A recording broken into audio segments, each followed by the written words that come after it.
L'ordre du jour appelle les questions au gouvernement. La parole est à Monsieur Jean Leonetti.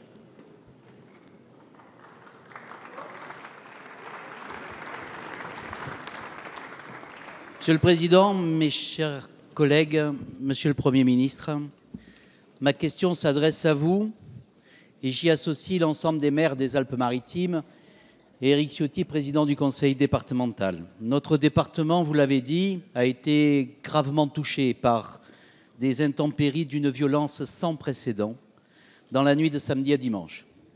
En moins d'une heure, alors que nous étions seulement en alerte orange, des pluies torrentielles se sont abattues sur notre département et plus particulièrement sur les villes de Cannes, de Mandelieu, d'Antibes, de Biot, de Vallauris et de Villeneuve-Loubet. Il s'agit tout d'abord, et nous venons d'observer une minute de silence, d'un drame humain avec, à ce jour, 21 victimes. Et nos pensées premières vont tous envers les familles endeuillées.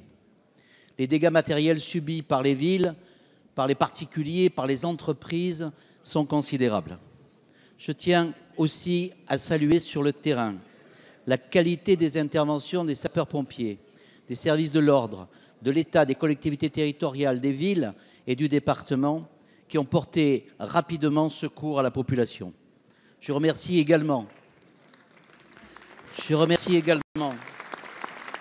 tous ceux qui ont participé depuis, et vous êtes nombreux sur tous les bancs à avoir participé à ce formidable élan de solidarité. Dimanche, vous l'avez dit, Monsieur le Premier ministre, le Président de la République est venu sur place témoigner de sa solidarité nationale. Cet événement climatique, de l'avis de tous les spécialistes, est à la fois exceptionnel et imprévisible dans sa violence et sa rapidité. Les communes concernées ont pourtant fait ces dernières années des travaux très importants pour lutter contre les inondations dans un territoire exposé. Ces phénomènes pourtant se reproduisent et s'amplifient. Plutôt que de rechercher un bouc émissaire, nous devons rendre... Merci, Monsieur le député. La parole est à Monsieur le ministre de l'Intérieur.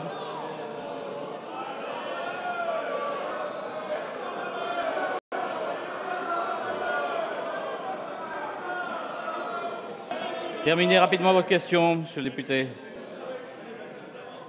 Nous devons améliorer nos systèmes de prévention et aussi réfléchir au dérèglement climatique. Je vous demande donc, Monsieur le Premier ministre, quelles mesures l'État et le gouvernement va mettre en place, Monsieur le ministre de l'Intérieur, pour remédier à ces problèmes et éviter ces catastrophes. Merci, Monsieur Leonetti. La parole est à Monsieur le ministre de l'Intérieur. Oui, Monsieur le député Leonetti, vous étiez présent avec le président de la République et de nombreux élus, Éric Ciotti, Christian Estrosi, l'ensemble des maires concernés, dimanche lorsque nous sommes rendus pour témoigner de la solidarité de la nation et mobiliter aussi l'ensemble des services de l'État qui sont intervenus pour que les secours soient apportés, dans les meilleurs délais. Mais il y a aussi beaucoup de bruit de ce côté-là. Nous avons donc décidé très rapidement de déléguer l'ensemble des moyens nécessaires à la mise en œuvre des secours. C'est ainsi que 563 sapeurs-pompiers accompagnés des marins-pompiers de Marseille et des militaires de la Formisque, 300 policiers et gendarmes sont intervenus aux côtés des pompiers des SDIS, dont vous avez eu raison de signaler qu'ils avaient fait un travail absolument remarquable. Il y a eu près de 1200 interventions, il y a eu plus d'une centaine d'opérations d'hélitreuillage, il y a eu 3 hélicoptères de la sécurité civile et de la gendarmerie qui ont été mobilisés. Et comme vous, j'ai pu constater la solidarité de toutes les collectivités locales, la solidarité nationale, mais aussi l'efficacité des services publics dans leur intervention. Je veux, en réponse à votre question, donner des éléments extrêmement précis. Premièrement, l'arrêté de catastrophe naturelle sera présenté en Conseil des ministres demain, publié jeudi. Il permettra l'indemnisation par les compagnies d'assurance dans les meilleurs délais des victimes.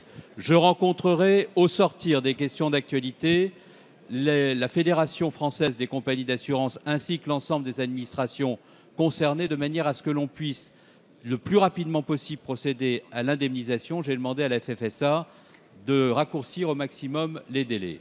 Par ailleurs, nous avons décidé de mobiliser le fonds calamité nationale pour faire en sorte que les collectivités locales soient le plus rapidement possible mobilisées dans le cadre de la rénovation des ouvrages d'art. Et pour ce qui concerne les dispositifs de prévention, nous ferons des propositions dans quelques jours au regard du retour d'expérience du drame qui s'est produit dans les Alpes-Maritimes. Monsieur le ministre. La parole est à monsieur Christophe Castaner.